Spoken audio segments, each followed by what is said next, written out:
Hello dear students, welcome back to your computer classes. Here I am with the part 2 of this chapter, that is chapter number 7, Microsoft Excel 2010. Let us first see the learning objectives. The first one is moving around in the spreadsheet. How are we moving around in the spreadsheet? Entering data, how to enter data in a spreadsheet. Types of data that we can enter in the spreadsheet.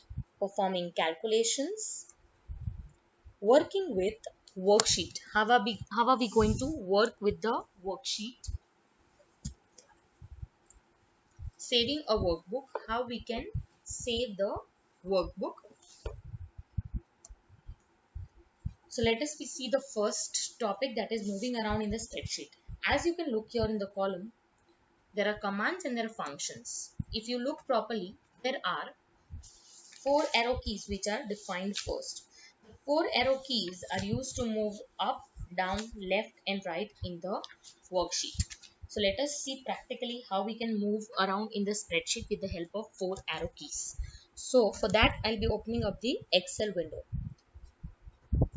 When we go to the Excel window, as you can see the pointer over here in the cell A1, if I want to go towards the right side, I'll press the right arrow key. If I want to move towards the left side, I'll press the left arrow key. If I want to move down, I'll press down arrow key. And if I want to move up, I'll press up arrow key. With the help of all four arrow keys, I can move right, left, up and down. Moving on to the next, that is the four commands which comes up are page up, page down, CTRL plus home, CTRL plus N. So let us first see page up button. So right now my pointer is on cell C6. If I press page up button, it will take the pointer towards the upper side of the page. And if I press page down button, it will take me to the last cell within that column. So that is how you can move on the screen in the worksheet with the help of page up and page down button. Moving on to the next two commands, that is CTRL plus home will take me to the first cell, that is A1, and CTRL plus end will take me to the last cell in that row, that is XFD if you see. So that is how with the help of CTRL plus home you can move to the first cell in the spreadsheet, that is A1, that is the topmost cell, and CTRL plus end will take you to the last cell on the spreadsheet in that row, row number 1. So that is the commands that are used to move around in the spreadsheet. Moving on to the next topic. The next topic that we have is types of data. In a spreadsheet, we can enter three types of data. The first one is numbers. Numbers are the values from 0 to 9. And also along with 0 to 9, you can use characters like plus, minus, exclamation mark, @ mark, percentage sign, dollar symbol, etc. They are called numeric data. Other than that, you can write the actual numbers as well as date and time in numeric data. By default, numbers are always right aligned in the cell. If I am writing numbers in the cell 1, 2, 3 and I press enter key, they are always right aligned. It is always towards the right side of the cell. Moving on to the next kind of data. Next kind of data that we enter is text data. Text data means alphabets, numbers, spaces and other special characters. Remember students, text data cannot be used for calculation and text data is always left aligned.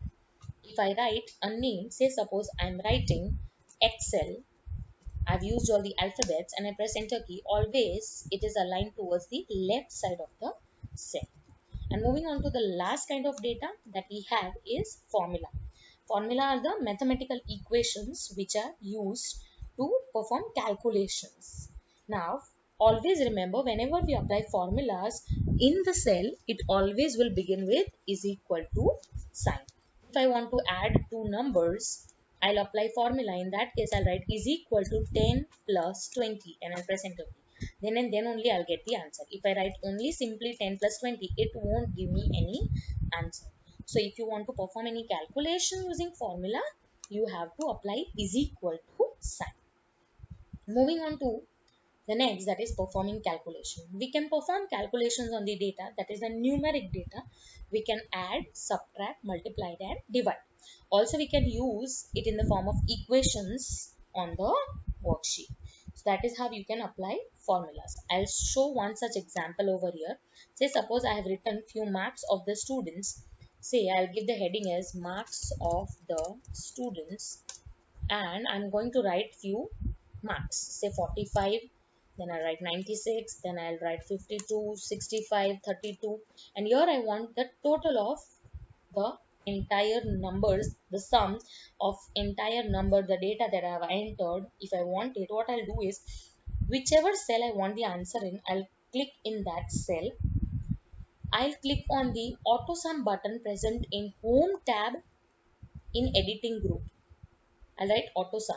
See, it will select auto sum, will apply the sum formula is equal to sum function in the parenthesis, that is the round bracket. It will select the range automatically, and I have to simply press enter key, and I'll get the total within this cell. And also you can see the applied formula in the formula bar on the top. Right? So that is how you perform calculations. Also we can apply other functions such as max, min, count. Moving on to the next topic, that is moving around in the worksheet. Switching between the worksheet. If you want to move between the sheets, there are 4 buttons that are present at the bottom of the sheet. By default, there are 3 sheets in the Excel spreadsheet whenever we open it. There are 4 buttons which will take you to the first sheet, last sheet, previous sheet, and next sheet. So these are the 4 buttons which are present to move between the sheet 1, 2, and 3. Further, we are going to learn how to rename a worksheet. To rename a worksheet, you can go to the Excel sheet. You can right click on the sheet tab, and there you'll find the option to rename. Here you can give the name as, say suppose, marks, and then after you write the new name, you are supposed to press enter. There is other way also to rename a worksheet. You can go on to the sheet tab, you can double click over here, and you can write, say, name of the students, and after you finish renaming the worksheet, you can press enter. So that is how we can rename a worksheet. After which we are going to learn adding a new worksheet. By default, Excel has only 3 sheets. What if I want more number of sheets? Then can you see insert worksheet button? This new button will insert a new worksheet. You can add as many worksheets as you want. Finally, we are going to learn how to move a worksheet.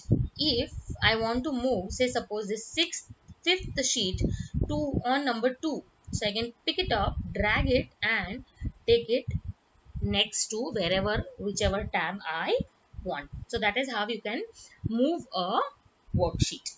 Also, if you want to delete a worksheet, you can right click on that sheet and you can press delete key, so that sheet will get deleted. Okay. Finally, the last topic is saving a workbook. I want to save in Excel. There are 3 ways in which I can save. First one is I can press Ctrl plus S key. It will open the save as dialog box. Here I can write the name of the file and I can click on the save button. The second way is on the quick access toolbar we have the save button. If I click on that, again I'll get the same save as dialog box. I can write a new name and I can press on the save button. And the third way is you can go to file tab and you can click on save as button. So again you will get the save as dialog box. Here you want to write, say suppose the name of the file as marks of the students and you click on the save button. So this worksheet will get saved in your computer. So that is all, students, from this chapter. I'll be sharing the textbook exercise and the question answers soon. Please go through this video, understand it properly, practice it at home if you have access to Microsoft Excel. Till that time, take care of yourself. See you all in the next class. Bye.